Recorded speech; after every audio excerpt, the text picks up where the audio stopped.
Thank you so much for tuning in to Mom Jeans, trying to fit into motherhood.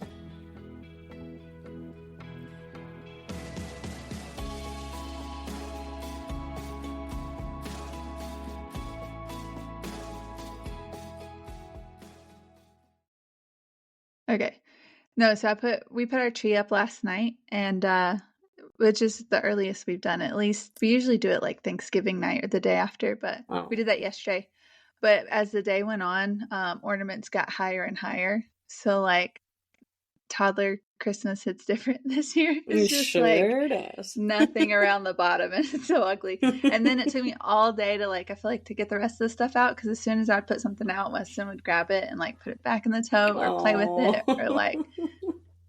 So it was like all day. I was like trying to put our Christmas stuff up and then also like clean up behind him, because he's just going behind me and taking everything down. We have this like little village and like snow and things that I put out, and he's grabbing the cars and the animals and the houses. And last year he couldn't reach that stuff.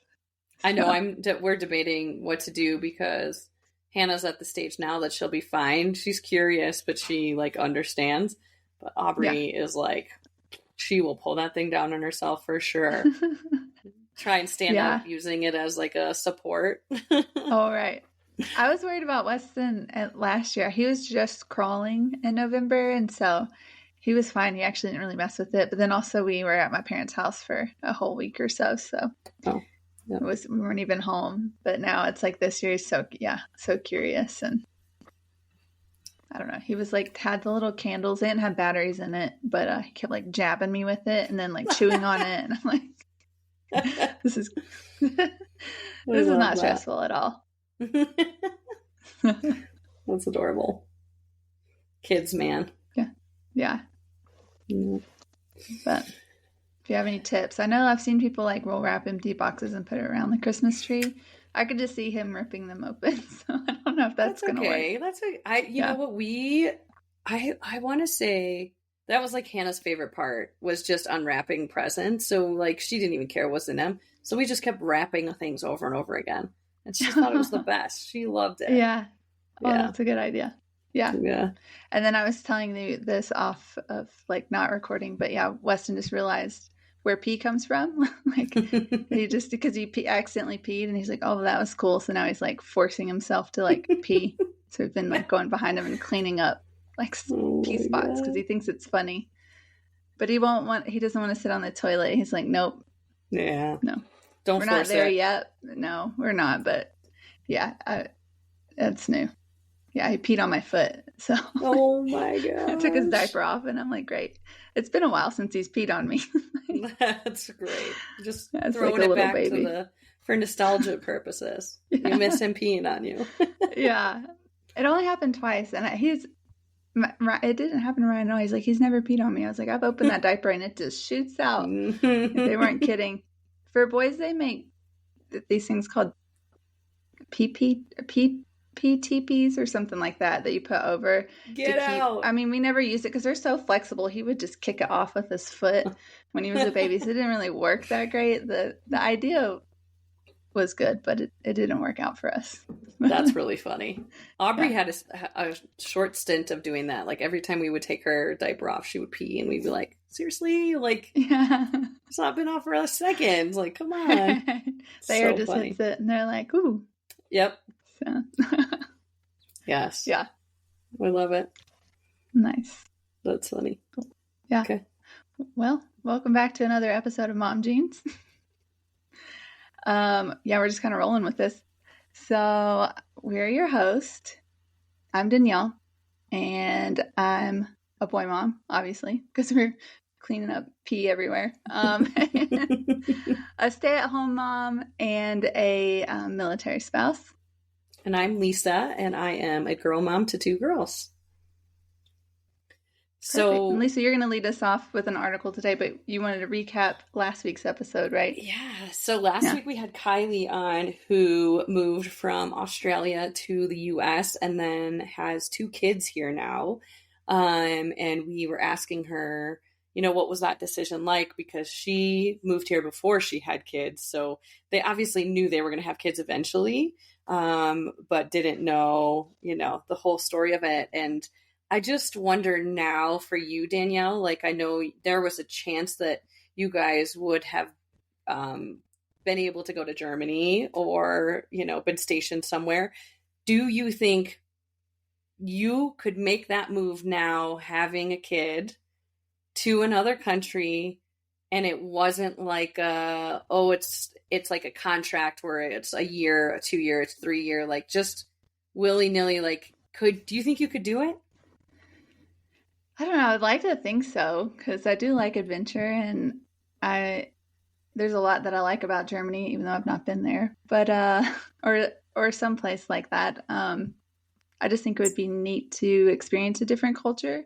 It definitely would be hard for my side of the family, I feel like, because I do feel like Ryan's parents and family are just like, well, come wherever you guys are and visit. But it is a little bit harder. My parents still work and part-time, and so it's just a little tough. So I don't know. I would like to think yes, that I would do it. But I don't know if we'd stay there forever. But I don't know. You might get there and we'd love it. So I don't know. Would you? I like when Brandon's friend took the job in Sweden. They haven't moved yet. They're moving in February. I was like, we've always talked about doing it. But then I think when you're faced with the actual decision of to do it, it's like, man, is that the right decision? Like I've been having a kind of a rough week or so because Hannah got into Aubrey's school, which we're so excited about because we've always wanted them to be at the same school. But Hannah's teacher essentially begged us to stay at her old place, and it was gut wrenching. Like it was awful. I was a wreck. It was awful. And I'm like, I can't even go across the town. Like, do you think I could actually go to another country where I don't know anybody, and it maybe possibly a different language, like there's so many components to it that you're like, I almost feel like if that opportunity came, I would be like, sign the papers as soon as we get the offer. So I don't have time to think about it because we've always talked about wanting to do it. But, it's tough too, because we feel like we have a community here in Flagstaff and we're enjoying Flagstaff, and we're starting to get to that point where it's like, we're connected, we know people, we, have different people for different things, which is really nice to get to that point and to start all over again. Like, it's interesting. And Kylie made some interesting points about the age being a factor too. Yeah. Yeah, that would be hard. I would much rather the military tell us we're moving there, because then we have no choice. Yes. So that takes the, well, should we or should we not, component out of it. But it's wild. Like, I have a friend, she lived here in Great Falls, and that's where I live, Montana, middle of nowhere. It's not, there's like 60,000 people here, but it does feel like a small town, like you say Flagstaff does. Yeah. But she grew up here her whole life, and she married someone from the base here, and they live in Colorado, and they just got orders to Egypt. And they're going to be living on an embassy. And I don't think there's very many other Americans living there. I think there's people from like Italy and all sorts of places like in this embassy. And so, yeah, she's trading the snow for pyramids. I'm like, I didn't even know you could go live in Egypt. So that's a pretty cool job. Egypt. Yeah. God. That's an incredible change. Yeah. And her son's like maybe 6 months. Like he's not a year old yet. Yeah. Wow. So. How much longer does he have in the military, or is he planning on staying in for a while? I think he's planning on staying in for a while. I don't know if he's been in. They're a little bit younger than me, so I think he's not been in as long. He's younger. So yeah, I don't know. They literally got married, and he moved, did a short tour. I don't know if it was Korea. It was somewhere overseas, Turkey, one of those places. So like they didn't even live together after they got married, and he was gone. So when I met her, her husband was gone, and because we worked together, and I was like, wow, that's so interesting. Yeah. And then their first time living together is like when he came back, and then, they got pregnant. She didn't think she could get pregnant either. I'm just like, no, we don't know. I'm not saying her name, but she had PCOS, and so she also had a chemical pregnancy like I did, and then they were just going to go straight for some infertility treatment, get those testing started, and she ended up getting pregnant, and so she didn't have to do any of that. Wow. So, yeah, that was awesome. That is awesome. Wow. Yeah. I can't even imagine that. I can't imagine that. Wow.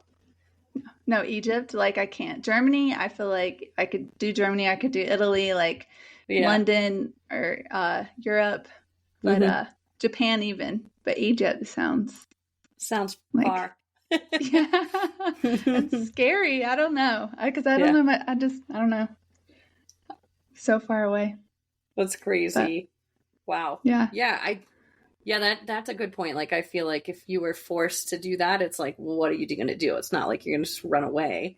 Wow. That's really cool. I'll be interested to see, like, that'd be fun to talk to her after a while of living there and see what that's like. Oh, yeah. We definitely should. That would be fun. That would be. Mm-hmm. Yeah. Yeah. And then I think while he does that transition, she did decide to be like stay at home for now. And she's going to be moving back here for a few months with her mom while he's in training. And then they're going to move. So, and wow. I don't know if they're going to put their stuff in storage. I guess so. And they have a dog that I think will have to stay with for sure. somebody's parent. Yeah. Oh, that's tough. So it's hard. Yeah. Man. Yeah. Well, sorry if you can hear the helicopters. It's Wednesday night, and I can never hear them at helicopters. That's so funny. I love that. Yeah. Some if they fly over, it'll rattle my whole house. But we get that too because they bring the ospreys up here a lot, and I literally am always terrified they're gonna fall. They're just gonna fall out of the sky and fall onto because I've heard they're unsafe. But it's like they also fly so low, and you're like, man. And we live so close to the airport that. They do their touch and goes and stuff, and you're like, oh my gosh. Right. Yeah. I get that way too. I know, again, this is random. We haven't even started our episode yet, but our topic. I remember after 9/11, and we have training, like jets fly over our house in Virginia. And I remember being like so scared because I was in 4th grade when that happened. And so it took a while to like not freak out when airplanes flew over. I still sometimes I'm like, that sounds low. Yeah. It's scary. Ugh, I can't. We had that happen over us once in Illinois, and it was plane was being escorted down to the ground because there was an emergency on the plane. And I just remember, like, I was by myself at home, and I was like, oh my, like, what, this is it. This is the end. This is so scary. It's, loud noises. Not my jam. Oh gosh. Last story, and we'll get started. I was at Myrtle Beach, and there's an Air National Guard somewhere near there in North Carolina, and they were doing training one night. And we saw them fly, and there was this like flares that went off, and I looked at my sister, and I was like, "This is it. This is the end of the world. We're dying." Like I thought it was aliens. I'm like, "This is it." But they were just doing training. But I was so scared because they did. It looked like I don't know what. It didn't even look like they were moving. It was almost looked like they hovered a little, and there was just like flares that went off, and it was the strangest thing. But it had to be training because then they flew away, and I'm like, well, that was weird. But I literally was like, man, today's the day. It wasn't. I love to see another day. I told you I was on the Big Island when they accidentally hit the button to send emergency alerts that there was a nuclear missile incoming. And I was like, that was scary. Oh, it was so scary. And I was like, this is it. This is how I'm going down. All right. I mean, at least I'm in Hawaii. Paradise. Yeah, at least I was in a great place. But the best was everybody's like, well, they're not going to hit us. They're going to go for like Oahu or whatever. And so we'll just get the tidal wave. So you just have to like start running up the mountain. I'm like, yeah, okay. Like that's going to, like, you don't just run up mountains, Take you a while. It was it was a wild, like my heart was just racing. Like, wow, I don't know what even to do. But anyway, that was. All right. Well, hey, the two of us have had near-death experiences. We made it. We made it. Okay, so to get into what we're going to talk about today. So unfortunately, Danielle and I were talking about this before. we keep getting paywalled. So every article that I read, I forget that I can only read it once, sometimes not even any times, because it's behind New York Times or whatever, and I just don't care to pay for that stuff. But yeah, so I read this article and I kept being like, I should take screenshots while I'm reading this just in case it does a paywall thing, and I didn't do that. So I'm going to kind of just piece it together based on a different site I just found. But it talks about cycle breaking. So essentially, I'm going to just like, let me see if I can find a quick definition of it. And then it is cycle breaking is essentially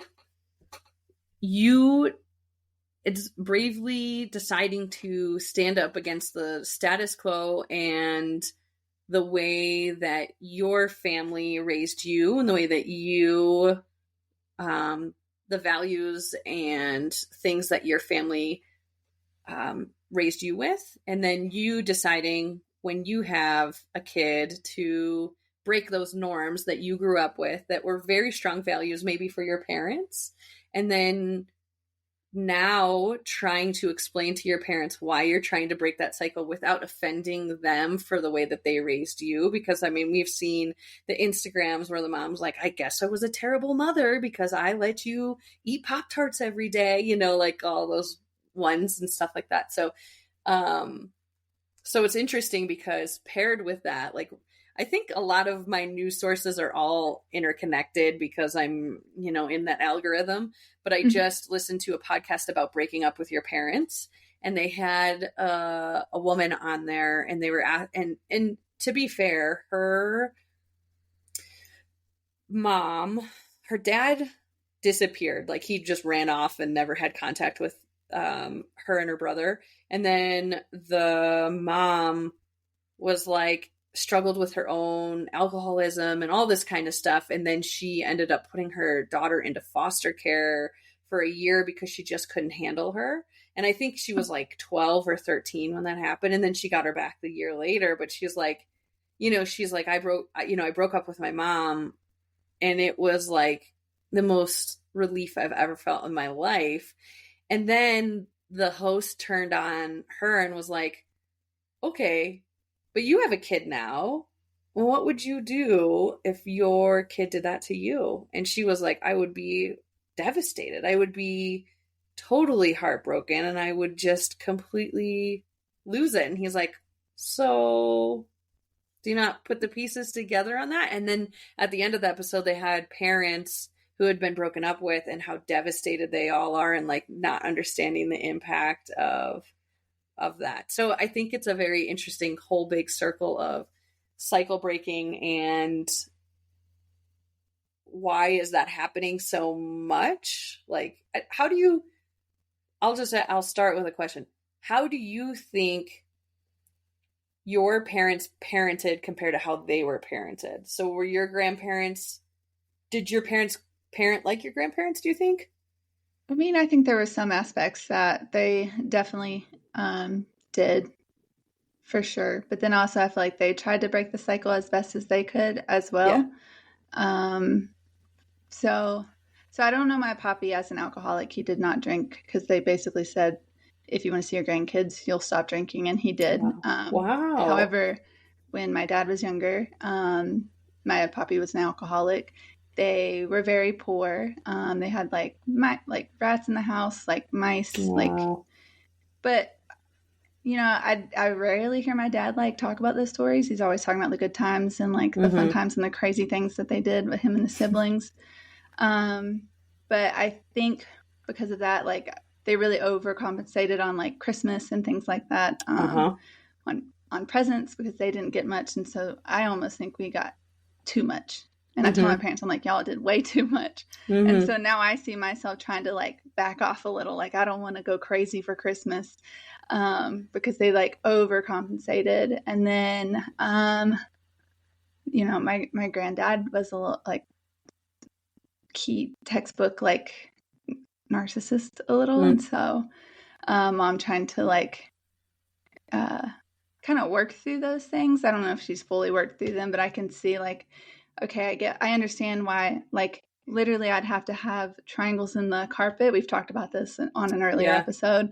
Yeah. Because my granddad needed everything perfect and clean and a little maybe OCD about how things needed to be. And so I can see that in my mom, and I'm trying to break that now too, because I get overwhelmed if my house is messy or not. Mm-hmm. Things aren't put back the way they should be or how I want them. And so I do see those things like generational and like where I'm trying to break it, because I know the pressure and the anxiety that I get from those things, and I don't want to put that on Weston.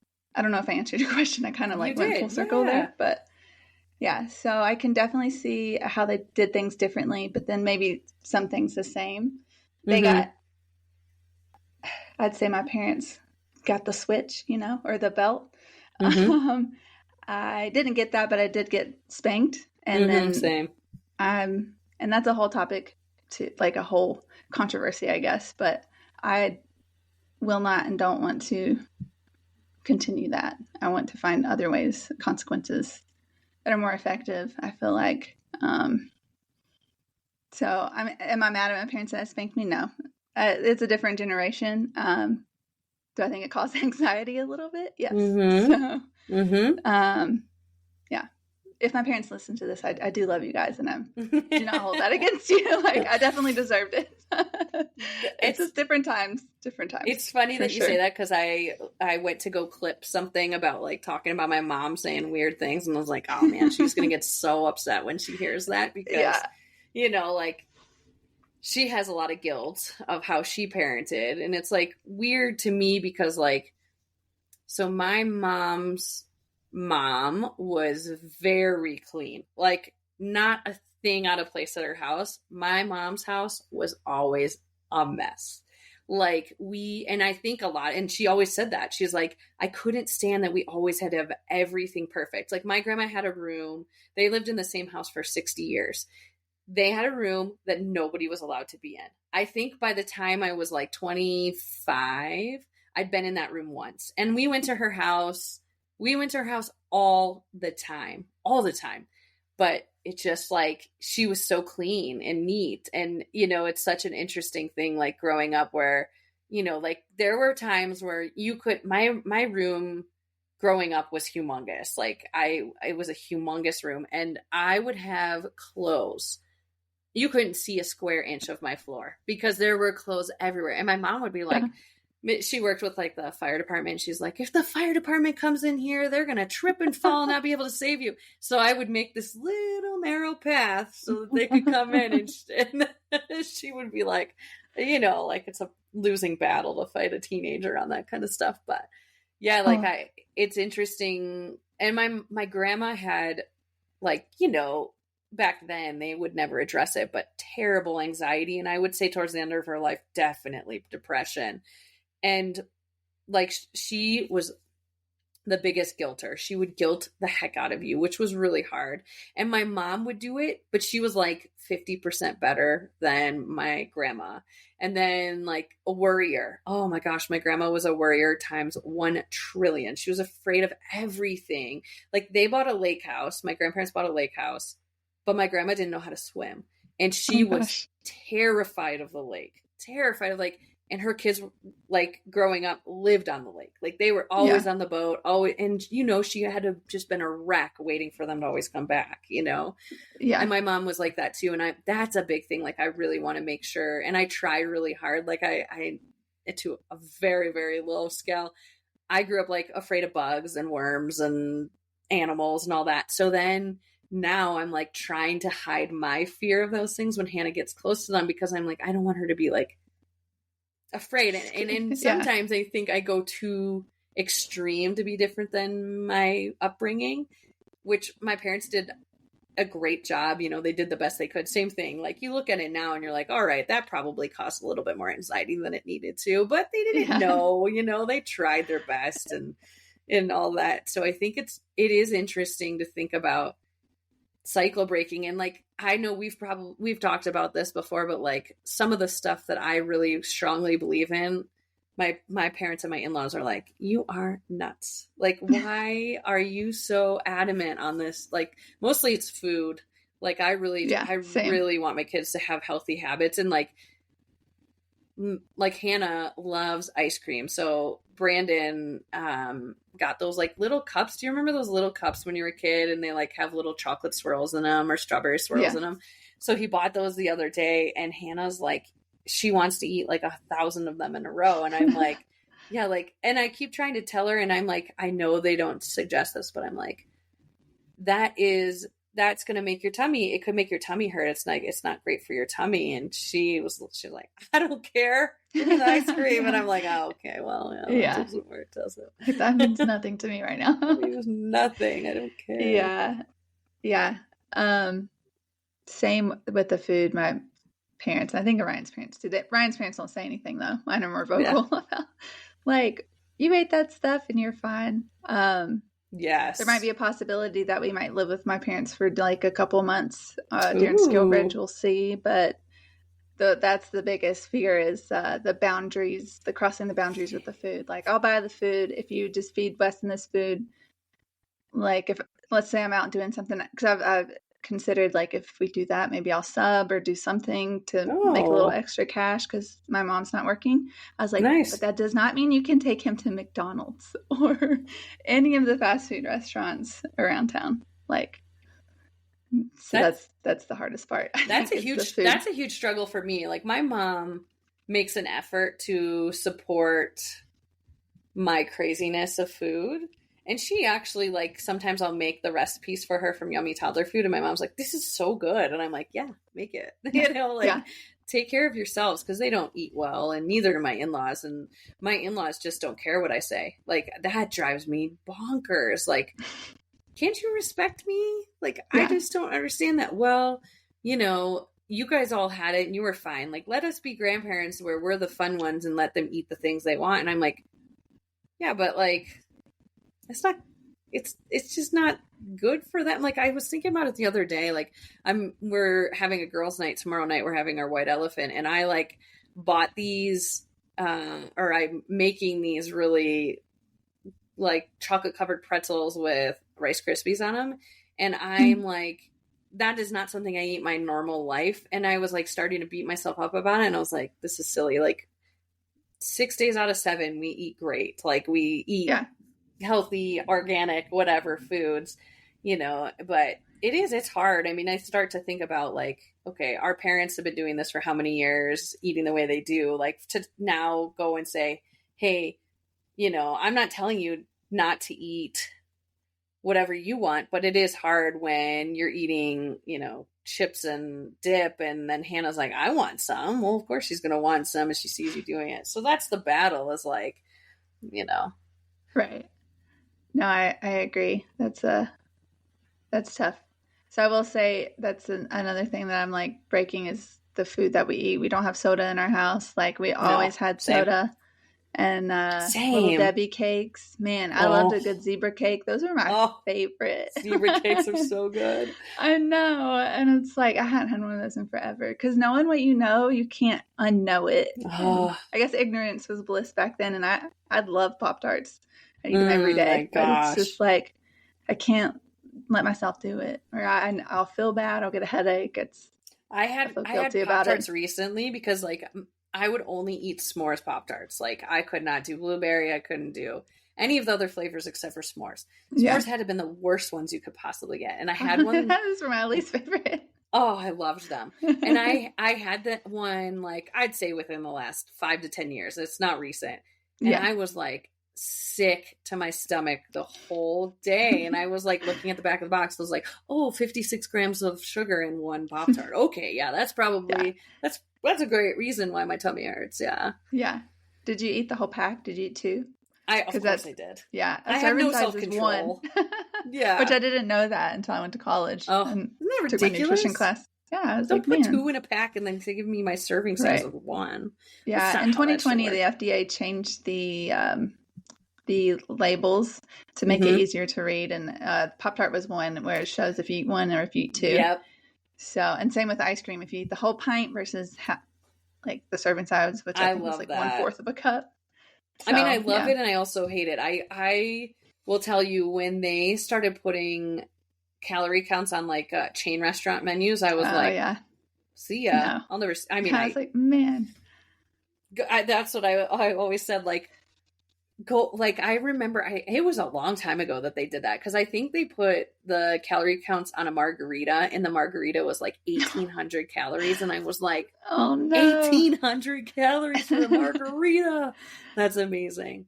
Yeah, that's a big, food is a big one. Like, we talk about it. My mom is about to turn 69 years old, and she is obsessed with her weight, and it is like, my mom too. Every time I talk to her, she's like, I need to lose 20 pounds. I'm like, Mom, you've been saying this since I was like 10 or 2. I don't even know. Like, why? My Just mom eat was healthy and move your body. Right? My mom was a wild yo-yo dieter. Like, always like dieting. Oh, she lost a bunch of weight, so now she can eat however she wants again. And it was like up and down, up and down. It was crazy. And like, I look back at pictures of her when she was really like, oh, I'm so fat and I need to lose all this weight. And she was so skinny, like so skinny. And then, you know, it's just like that's a big thing I would love to break the cycle on, for sure, is the body image thing. But it's like, when you've been like, I've been ingrained with that for my entire life, it's like, to try to catch yourself before you say it. Like, there are so many times when I'm talking to Hannah and I'm about to say something and I'm like, walk back. I don't want to say what I was about to say. And she always goes, what were you going to say, Mommy? And I'm like, well, and then you like try to get on your toes to try to like think of something quickly to not say what you were going to say. It's hard. I know, it's so tough. It took me a long time to get out of like the body image phase. Like, I say 30s have been my best years, because like my whole 20s I worried I would like just force myself to exercise because I thought I needed to look a certain way. I wouldn't like eating certain things. I was counting my macros and like my calories, and it was just like too much. And now I look back on the times that I thought like I would say like, oh, I'm fat. I'm like, man, I was like, I had some muscle and I was like skinny. And now I feel like I'm fine. I'm at a good place with that. I have been like struggling with anxiety and all sorts of stuff, but with weight and with my image, I think after being a mom, it's just like having a baby. I'm just like, it is what it is. And I don't know. I don't have time to think about it, but I do feel like I'm in a better spot, which I'm glad, because it took a long time to unravel that. Because I know I've said this before in a previous podcast, but my grandma and my mom both were so hard on themselves and still are. My grandma's 80 and still says like, she's like, oh, I'm ugly and I'm fat. I'm like, Grandma, no, you're not. Like, but it's tough. But then it's like, okay, I don't know. My mom would apologize for eating cupcakes or like a cake. I'm like, Mom, stop. Like, enjoy your cupcake without any stress. Like, why are you apologizing to me? Like, isn't that so hard? It's like, but you're choosing to eat that, so you got to let it go, right? Like, but it's interesting, because I was just listening to a podcast about. I listen to a lot of podcasts, if you could tell, but I was listening to a podcast about how breast reductions are becoming a lot more popular. They're not obviously to the level of getting implants, but they're becoming more and more popular. And they were talking about, I think it's Gen Z is really big on, if you don't like it, fix it. Whereas I think I'm a millennial, and they taught us, love your body no matter what it is. Just love yourself, love your body, love you. And I'm like, oh, that's such an interesting thing to think, like, oh, if I was just born in the next generation, like I would have gone and gotten my reduction. And now I'm like, okay, there's so many components to it. Like, do I teach my girls that, oh, if you don't like it, you can just go fix it, or is it, it's hard. It's a hard thing to think about. I think I'd be still on the side of love your body. Like, yeah, but I get it. I've had friends that had breast reductions because like they were like a big size and it hurt their back and it was uncomfortable, and like I totally get that. Sometimes I even think I don't want like implants or anything, but maybe when I'm done having kids, like just a lift would be nice. But I heard that's more expensive than getting breast implants. I'm like, why? I don't know. I don't understand it. Like that's what the podcast was like. A lot of insurance will not cover reductions, and I'm like, that's crazy to me because I do get like such terrible tension headaches because of the weight, like on my shoulders, literally on my shoulders, from my bras holding up, and I'm like, yeah, like you think that all of the other problems that come with it, you would, it's insurance. You know, what are you going to say about that? It's a business. Yeah. Yeah, it's wild. Yeah. But going back to when you were saying like your parents worry, that's another thing that I'm trying to like do differently, because I think my grandma worried, my mom worries still. She'll send me articles of like grizzly bear attacks in Montana. And I'm like, that's so rare. It's so rare for it to happen. Like, yes, it happens, but also like I went and got my like diving certificate, and so I can like do scuba diving, and so I've done a lot of things, but you know, in the back of my head I'm like should I be scared? Because she's like, be careful, there's barracudas, there's this, so anything I say I'm gonna do, like ski, you could break your leg. And so I want Weston to be brave and try different things and do those things. But yeah, part of me is like, no, I don't want him to scuba dive because there's so much things can go wrong. But it's just trying to find that like balance. But then also I feel like it's like my mom instilled fear in me, but however, I do feel like if I'm going out by myself, I'm not going anywhere by myself, like Walmart, going out to Walmart or Target and it's dark out. I'm like always watching my back. I'm like checking my surroundings, like, so I feel like that's important. So like, had she not instilled any fear in me, then I might be like overly confident. So that's an interesting thing. That's a really good point too, because 2 points on that. One, like Hannah will talk to anybody. Like she walks up to people all the time, is like, "What's your name?" And they always think it's the funniest thing. And I'm like, I love it because it's really like, it's awesome that she's that confident and sure of herself. I love that. But same thing. You're like, all right, well, you can't trust everybody. I listened to another podcast that was like, you know, there was like I think it was in the 80s that they were like really focused on like the kids on the milk carton. These kids are missing, and they really freaked people out. So the kids don't play outside by themselves anymore, all that kind of stuff. And they're like, you know, the chances of that really happening are so rare. And a lot of times they aren't random. Like it's somebody who knew somebody, or it is a relative that does that stuff. Like, and that actually gave me a lot of peace, because I was like, you know, I'm like so worried about that. Like for some reason the other day, you know, I haven't had a lot of those like spiraling mind things that we've talked about, where you're like, oh, a car is going to jump up on the curb and, you know, like kill us, whatever. But I had one yesterday while I was giving Aubrey a bath, and I was like I kind of like glazed over while I was like playing out the scenario of being murdered, and Aubrey was stuck in the bath and the water was still running and the drain was cut, and then she's going to drown, you know, it was like ridiculous. Right. Yeah. But I was like trying really hard to like make sure they didn't know I was freaking out in my mind, because it's like, how can I help them not get to that point? You know, it's really hard. Like my mom, like I've talked about before, my mom didn't really have a lot of friends, and certainly not friends she felt like she could talk to about like my dad or what was going on. So she talked to me a lot about the stuff. And so I always knew when she was worried. And so then I was always worried because she was worried. Like to this day, my brother went to a party in LA this weekend, and I texted Brandon and I was like, Brandon, it's 10 a.m. I haven't heard from Dan. I talk to my brother all the time. Like I text him after I know he's going out, and I'm like, hey, how was the party? Or like I ask him some random question that has nothing to do with anything, just to get him to respond.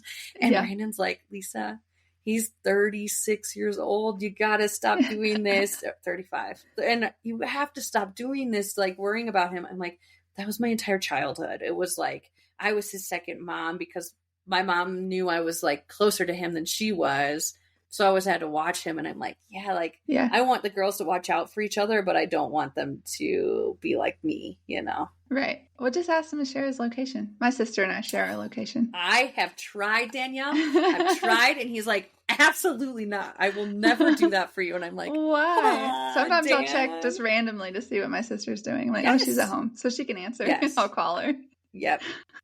I think I'm gonna do it on my parents' phones when I see them this weekend, because I'm like starting to get to that point where I feel like they're like, my dad will, something will happen and my mom will have no idea where he is, and I'm like, let's just nip this in the bud before it gets to be a problem. So yeah, Ryan and I just started sharing our location, really, because he went hunting. Yeah, I mean, because we never really needed it before, and to be honest, I didn't even know you could do it until my sister made me like share my location with her.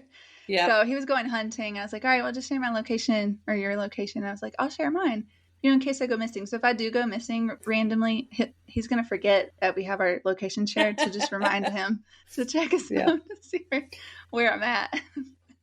It's so convenient. I'll tell you that. Like, we turned ours on when I was pregnant with Hannah, because I would go hiking by myself a lot. And I was like 8.5 months pregnant, and Brandon's like, this is ridiculous. Like, I'm like, you're not cutting me off from my hiking. And he's like, yeah, we'll turn our location on. And now it's nice because it saves a phone call where it's like, oh, all right, I can see where he's at. He'll be home in 10 minutes instead of, whatever, not knowing. Yeah, it's kind of like, there was a Black Mirror. Have you ever seen Black Mirror? Those shows? No, but I know what you're talking about, yes. Yeah, so there was a Black Mirror episode basically about like that, of like, you're always knowing what your kids are doing and having cameras on them and seeing what they're doing and ruining their lives for that. And I'm like, I don't want to get that far. I don't want to do that, but Yeah. Ryan asked the question the other day. He's like, when do we take the camera out of his room? What age? What would you say? I Googled that because I was like, at what point is that like inappropriate to do? Right. I guess it's dependent obviously on the kid, but I think it said like 4 years old. But I know people who have had theirs much longer than that. Like, and I think like it's interesting because Hannah, we just made her bed a fort, so the camera, you can't even see her now. Oh, and like we used to be able to see her, and like now I'm like, oh, is she still in there? Somebody come and go grab her. Is she like doing okay in there? Yeah, it is weird. I guess you could always move the camera like outside, maybe in the hall or something. Yeah. Like, that way you can just, if they did leave, see where they kind of went. I don't know. Yeah. I told Ryan, I was like, I feel like we have a false sense of security. He's like, I don't have a false sense of security. I'm like, yes, we do. We literally left the garage open all night last night. Mm-hmm. We'll leave the car doors unlocked, and you can just hit the garage button. The doors, like, we do. We live on base, and like, we're not remembering to do this stuff. I'm like, we'll have to remember when we move off base. I mean, not saying like not everyone is great and perfect on base. That's not the case. You have your disputes and all sorts of stuff, break-ins, but rarely. So I'm like, we have to do all these things, and I don't have a ring or anything of that. I'm like, we're getting outside cameras. I don't know how I feel about them in the house. Like, the camera I have for Weston isn't one that records or you can get on your phone. I'm not there yet, but we'll see. We'll see how I feel when we move. It's kind of scary. So Hannah had this like sound machine, and I was like hearing voices in it, and it was like a white noise, but it was the net. I think it's a Nest. No, not a Nest. I don't know. It's Hatch. There you go. Yeah, it was a Hatch, and I was like so creeped out because I was like, is it her camera or is it like, what's happening? I kept telling Brandon, I'm like, I'm hearing things. And he's like, he started to hear them, and he's like, I'm hearing babies crying. And I'm like, I know. So we were like, we thought it was Aubrey when we were in there, and we're like, oh my gosh, why isn't, whoever was putting Hannah to bed, the other one wasn't going to get Aubrey. Like, why aren't you going to get Aubrey? She's crying. And she's not crying. And I'm like, oh, wow. It was so creepy. So I got rid of that thing so fast because I was so creeped out by it. But same thing with the cameras. Like, that's creepy. It's creepy. Like, it's creepy to think people can tap into your cameras if they really want to. And you're like, well, yours, not mine. You can. And I'm like, oh, it really bothers me. Yeah. Ryan wouldn't let me have an Alexa or anything in our house. We have nothing. Yeah. Though we have our cell phones, I feel like they're I listening all know. the time. I watch. What does it matter? But You know yeah, what's ridiculous? I was at the post office today and I left my phone in the car and I ran in, and this girl was wearing these adorable joggers, and I was like, "Oh my gosh, I love your joggers." And she's like, "Oh, she said the brand name, and I was like, "Oh, perfect. My phone will pick up what it was because I forgot." And I was like, yeah. "Oh, I didn't have my phone on Oh, me." So no. now I'll get it because my phone's next to me and we're talking about Yeah, it. I'm sure they'll come up, but I was like, that's scary that I was like, "Oh yeah, I'll figure it out when they advertise me." Like, wow, how yeah, creepy is that? yeah. Have you ever just thought something and it shows up and you're Oh, like, yes. So that there? creeped out by that. I know. So It's creeped out by wild. that. Yeah, I feel like it's an interesting component too of like breaking the cycle because the information that we have in Yeah. comparison. Like I remember I was with my cousin who has her daughter just turned 2, so she's almost a year younger than Hannah. But we went on vacation with our parents as like a big family trip, and my aunt and my mom were talking about how they hate that we never call our moms for advice. We call each other for parenting Oh yeah. advice, and they're like, we would. They always called their parents. They all like if something like you think your kid's sick, like what do you do, mom? Like all this, and we have Google, we have each other, Yeah. we have, and that I think part of that was like, oh, we think we can do it better. And I've gotten to the point where I've like come full circle and I'm like, all right, I'll call my mom and see, Yeah. what she's doing. So, or like what she Right. thinks about things. But That's tough. Yeah. My mom usually says take Tylenol and alternate it with ibuprofen. I'm like, no, I yep. want to do something different. Yeah. But I have like when I do have to use Tylenol because I'm afraid that his fever got too high or something, it comes right down because I never use it. But Mm-hmm. it's just like things like that I want to do differently just because, They've we done know what we studies. know. And Yeah, we know what we know. I know that's Right. always my favorite, like my favorite point of like, well, you guys are fine. You did these Yeah. things and you were fine. And I'm like, we were / are fine, but we could have been better. Yeah. If there was Yeah. anything I could do to make them better, wouldn't you want that?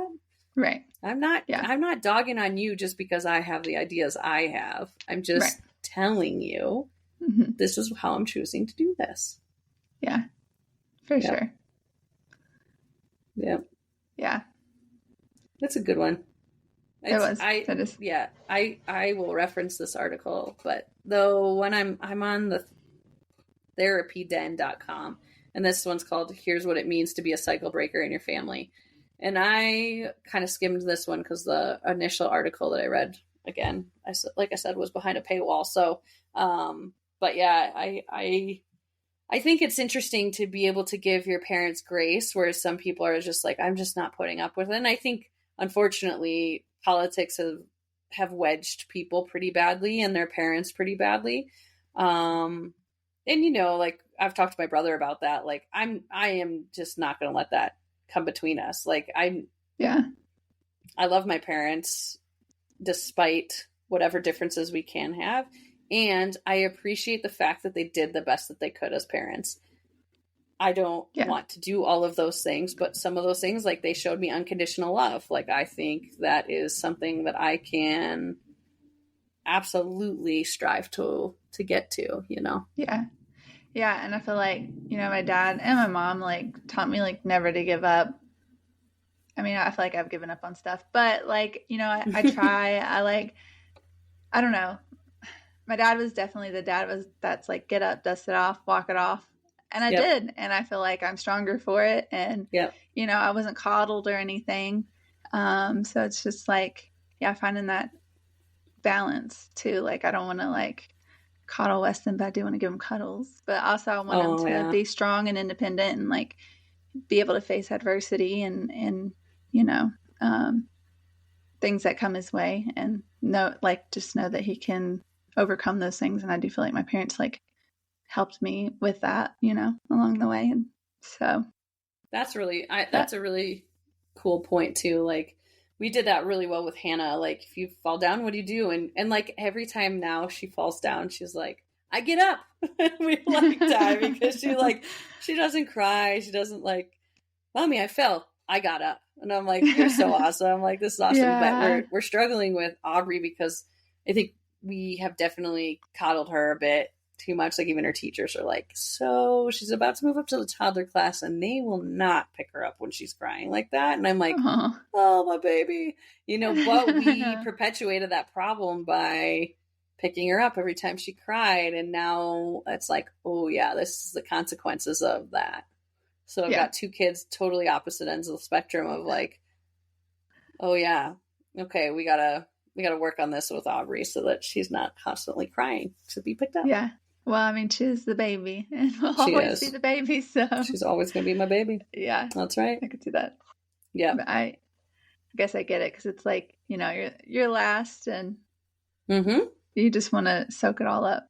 Oh, and she's like a cuddler to the max. Like she wants to be inside your bones. If she could get as close inside of you, she would. And like, she'll grab onto your neck and hold you, and she'll even like pat your back because you do it to her, and she'll pat back. And yeah, Hannah was like always like, put me down, let me go, you know. And so it's very, very fun. That's Weston. He'll like give you cuddles if he's not feeling good or early in the morning or like right before you lay him down. But a lot of times he's like, put me down. And then if he does want to be picked up, then he also wants to be put down, but then wants to be picked up again. And so it's like this vicious cycle. And I'm like, great. He's got my indecisiveness. Like, he can't decide. Like, he's got FOMO. I want this, but I want this also, but I don't want it all. Yeah. So I'm like that. And then he's got, my husband's like he's very ornery. Like, you'll tell him to do something or not to do something. He's going to do it. Anyways, or vice, you know, my husband's the same way. I'm like, hey, you should try it this way, and he'll do it like the complete opposite of what you said, just to spite you. Like, just to spite you, yeah. I'm like, why? Where do you get that from? Yeah, I have a toddler and a husband like that. I'm on your page. That's hard. I know. I was like, you need to work through that so we can figure out how to teach Weston to like not do that. To listen. I don't know, man. If you can figure out, like, we went through such a rough beginning of Hannah's tantrums, and then she got so good, and now she's back to that again. And I was talking to a mom who has much older kids, and she was like, oh, it's the cycles. You're going to go through them. Like, you think it's great. They're doing well, and then they just snap back into that routine again for a while, and you're like, oh, what can you do? You just kind of ride it out. But yeah. It's tough. Yeah, I'm sure it never ends. Even when they're adults, probably they're going to like make great decisions and then they're going to make poor decisions. Oh, yeah. So, just like us. Yeah. Yeah. I know. I like I said, I don't want to rush where they're at now because I really enjoy it. But I am excited to kind of see them develop and learn and see where they are in 10, 15, 20 years, you know. It's crazy. Yeah. Yeah. That's awesome. Yep. Yes. All right. Anything else? I don't think so. I mean, I could always keep talking, but I know, same. Yeah. But I think we're good. I think that was a fun topic. If anybody out there has anything to tell us, what have you cycle broken and what have you kept with what you grew up with? Because I think it's okay to appreciate the things that you have because of your parents, but also understand that they taught you some things that you don't want. Yeah. Yeah. Yeah. That'd be interesting. Yeah, to hear for sure. Because I was just thinking, I feel like I asked Ryan about his family and he was like, nothing, everything's great. And my family were like, they're the complete opposites. Not in like a bad way, just we're from different worlds, and it's just interesting to how we grew up versus like we would yell at each other mad. And same. And so his parents didn't, and so that was interesting to learn how to have an argument, but like quietly. I don't know. Yeah. Quiet resolution. Yes. To resolve it. It's weird listening to Bryce talk about their upbringing. He's like, I have nothing to say. Like he's like, you know, like my parents were like, oh, you got a B? Did you try? And they're like, yep, I tried. And it's like, wow. And like Michaela will talk about her dad, and she's like, you know, I got a 98% and nobody else got an A. And my dad would be like, well, what about the other 2%? It's like, oh man, I'm so glad I didn't live in that family, right? That would be really hard. Yeah. Really hard. No, I got like, my dad would give me $10 for every A. Oh, cool. And if I got a C, though, I got my CD player taken away. It only happened once. Oh, never that's again. Awesome. Yeah. Not my CD player. I know. Not Britney Spears. Not Britney. Oh, I love it. It's so interesting too. Like my parents were on the total opposite spectrum of like how to treat school. Like my mom was like, get good grades. And my dad was like, you're only there for the social reasons. It doesn't matter what your grades are. And it was like such a weird thing for them to be on totally opposite pages there. Yeah. Yeah. Yeah. They always wanted me to like make good grades and do well in school for sure. And they were never like, if I did make a bad grade, it was like, well, what did you do? I'd be like, oh, but the teacher, no, like, I don't know. Times have changed. Maybe in a teacher, it would just, you don't get that a lot. Like the parents are like, okay, well, how can my kid do better versus like, what did you do wrong as a teacher that my kid got this grade? But that's a whole other topic. But yeah. Anyways. Well, good. I think in the weeks coming, we'll have we'll have to find a fun topic for the holidays again. And then my friend Katie is going to come on talking about leaving the full-time job force to raise kids. I'm excited for that one. I can't wait. For all of us, because I think we're all in that boat. I went to part-time work. She went to contract work. Freelance contract work, so she kind of makes her own schedule, and then you're stay-at-home momming, the hardest of them all. So thank you. I know sometimes I wish I had another skill set to like do something on the side. I'm just not there yet. This is it. We just have to find a way to monetize it. Right. Yeah. Right. If you want to sponsor us. I mean, like within reason, we probably don't want like a bad person sponsoring us. No. Cool. So that'd be fun. All right. Well, come back and join us next week. We look forward to seeing you. Comment on our socials and engage with us so we know what you want to hear and hear us talk about, because we would love to talk about that. Yes. Yeah. We want to talk about something you want to listen to, or else you're just going to keep hearing us talk about whatever comes out. Yep. But we do appreciate you listening. Like, keep listening, please. Yes. Yeah. All right. Bye. Bye.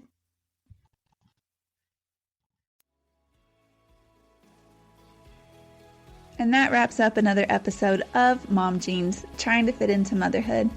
Thank you again so much for listening to us. And if you enjoyed this podcast, please consider giving us 5 stars so other mothers out there like you can find us and listen.